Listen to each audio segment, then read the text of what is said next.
Ole ama sain hemi channel hi ila subscribe do ni chuan khunga imi lo subscribe sak ton nia chuan a thei chuan video te hi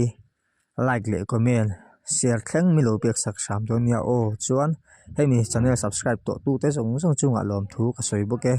ala subscribe do te point khunga imi lo subscribe sak zel turin ka ngien bok chewani ole tun chuma 2024 am hilar ma se kan hria chian lo ron lar chho zel tur shiat kan du shiat chen kan du a hmel kan hmu cha ke hi kan soi ho don ani chu tu dang ni lo in ai chowem ti a in da ania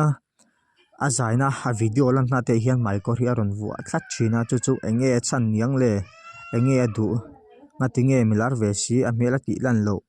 a tam tak chuan mizo milar te chuan mi hriat lo hi an lo lain ani chuan mi hriat hi hlau zo ke moni ti mai tura mai ko ron ngai sang ta thi awma chu enge hemi video hi ei chol hiam ilo mu fe ni chuan ko ma in il fans te hian a email tilang to turin le in ja pui lo turin karon nge na chia chuan email mu cha kin i fans te hi kan om ti hi mi lo hria sak ton nia